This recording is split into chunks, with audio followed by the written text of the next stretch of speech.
Hello students, आज हम लोग डिस्कस करेंगे कि फीडबैक जो हम इंट्रोड्यूस करते हैं किसी भी कंट्रोल सिस्टम में, ये हम पहले आपको पढ़ा चुके हैं कि ओपन लूप कंट्रोल सिस्टम और क्लोज लूप कंट्रोल सिस्टम में क्या डिफरेंस होता है। तो there is a feedback path in the close loop control system. आज हम लोग ये देखेंगे कि जो हम फीडबैक इंट्रोड्यूस करते हैं कंट्रोल सिस्टम में, उसका क्या इफेक्ट पड़ता है कंट्रोल सिस्टम के टाइम कांस्टेंट पे। So today we will discuss the effect of feedback on time constant of a control system. Effect of feedback on time constant of a control system कि feedback introduce करने से time constant क्या होता है, increase करता है, decrease करता है, क्या स्थिति रहती है।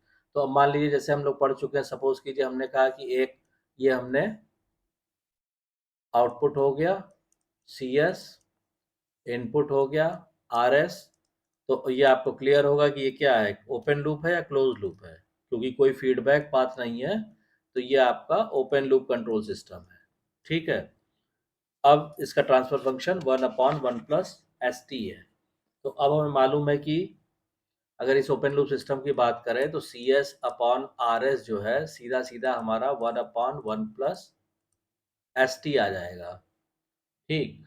अब यहाँ पे मान लीजिए हमने कहा कि से लेट इनपुट जो है, input signal unit step signal है, तो आर एस कितना हो जाएगा, उसका लाप्लास ट्रांसफॉर्म 1/s हो जाएगा। तो इसलिए C S is equal to कितना हो जाएगा, 1/s इंटू 1/1 + st हो जाएगा। ठीक है। अब इसका अगर हम लाप्लास इनवर्स लेंगे इस सी एस का, तो ये क्या हो जाएगा, ये आएगा Laplace inverse of 1/s into 1/1 + st। तो पार्शियल फ्रैक्शन से करके इसका जब हम लाप्लास ट्रांसफॉर्म लेंगे तो ये टाइम डोमेन में आ जाएगा C T is equal to 1 - e⁻टी ये इक्वेशन आएगी हमारी। और जहां पे ये जो कैपिटल टी है, ये ध्यान रखिएगा, where this capital T is known as time constant of the system, time constant. Clear. अब इसमें हम क्या करते हैं कि अब हमने क्या किया कि एक क्लोज लूप, ये तो हो गया ओपन लूप सिस्टम के लिए। अब हम क्या करते हैं, क्लोज लूप सिस्टम कंसीडर करते हैं। मतलब इसमें हम एक फीडबैक पाथ इंट्रोड्यूस कर देते हैं।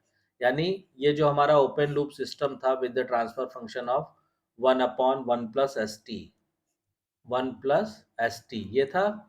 यहाँ पे हमें आउटपुट मिल रहा था। अब हमने क्या किया, यहाँ पे हमने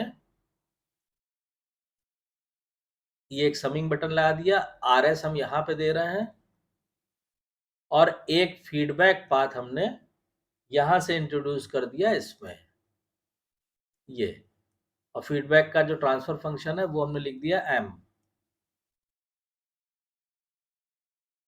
इस तरह।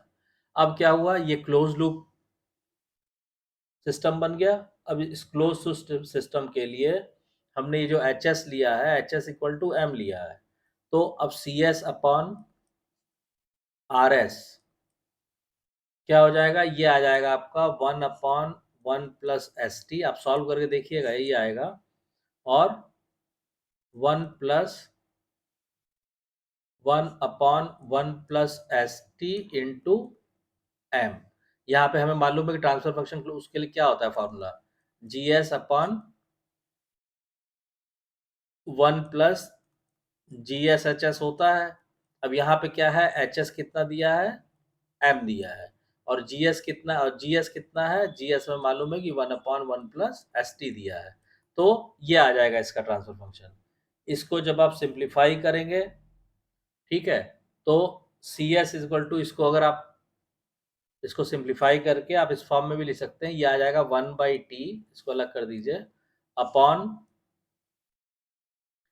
s 1 + m upon s plus, sorry, ये हो जाएगा यहाँ पे s प्लस। तो फिर से इसको लिखते हैं s plus 1 plus M by T, ये आ जाएगा। अब फिर हमने कहा कि लेट जो इनपुट सिग्नल है हमारा आर एस, वो क्या है, यूनिट स्टेप मतलब 1/s। तो सी एस कितना आ जाएगा, सी एस इक्वल टू हो जाएगा हमारा 1/t S plus 1 plus M by T. ठीक है, तो सी एस इक्वल टू हो जाएगा हमारा 1/t upon S plus 1 plus M by T. इसका हम इनवर्स लाप्लास ट्रांसफॉर्म लेंगे सी एस का, और इधर इसका।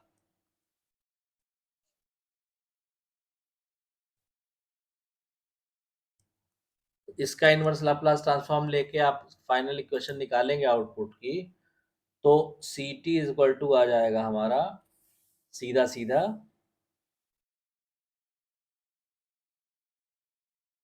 C T is equal to हो जाएगा 1/1 plus m into t minus e to the power minus t upon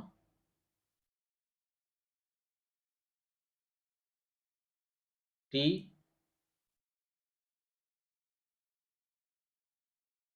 1 plus m. ये आ जाएगा हमारा फीडबैक इंट्रोड्यूस करने के बाद। तो अब इसमें क्या होगा, इसमें जो टाइम कांस्टेंट है हमारा वो है टी अपॉन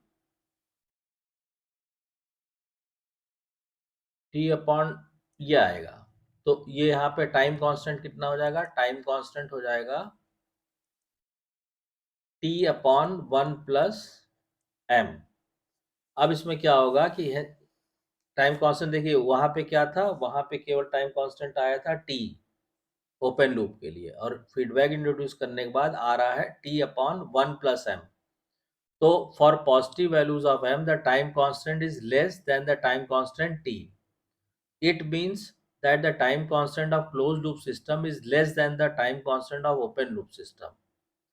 लेस यानी कि अगर m की कोई भी हम पॉजिटिव वैल्यूज लेंगे, पॉजिटिव वैल्यूज, तो ये जो टाइम कांस्टेंट है ये क्या हो जाएगा, ये t से कम हो जाएगा, यानी t upon 1 plus M is less than t हो जाएगा।